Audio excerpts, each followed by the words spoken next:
កម្ពុជាដែនដីមាដែនដីពេជ្រដែនដីប្រសិទ្ធដែនដីបៃតងមានទន្លេភ្នំព្រៃវាលស្រែមានសមុទ្រទឹកសាបនិងសមុទ្រទឹកប្រៃជាទឹកដីសម្បូរបែបដែលបុកបុរសសាបានបន្សល់ទុកជាមាតុភូមិដ៏ថ្លៃថ្លាទោះទៅដល់ទីណាក៏នៅតែមិនអស់អាល័យកម្ពុជាអើយដែនដីកំណើតខ្ញុំដីមាសដ៏អូតមសម្បូរសែនថ្លៃភ្នំទន្លេព្រៃវាលស្រែខៀវខ្ចីរស់នៅដោយសុខសាន្តក្រោមមេឃស្រស់ថ្លាដែនដីប្រសិទ្ធពោពេញគុណដំឡៃអរីធោថ្លៃថ្លាស្នាដៃដូនតាប្រជាជនស្លូតពោចេះស្រឡាញ់គ្នាស្នាមញញឹមពេញមុខជាមន្តស្នេហ៍ជាតិមិនអស់អាល័យអើយមាតុភូមិខ្មែរទោះឆ្ងាយយ៉ាងណាចិត្តនៅតែនឹ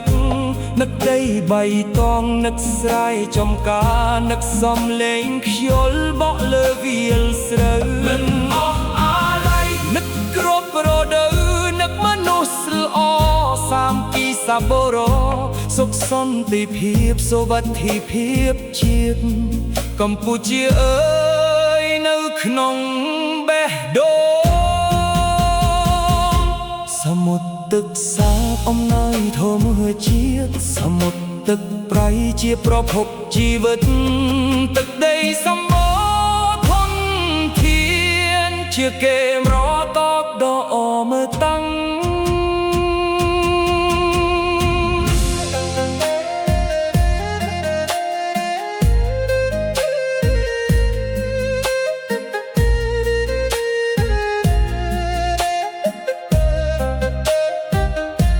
តាមប្រាសាទខ្ពស់ស្នាដៃបុកបុរសល្បីសុះសាយឆ្ងាយពីពេញលោកា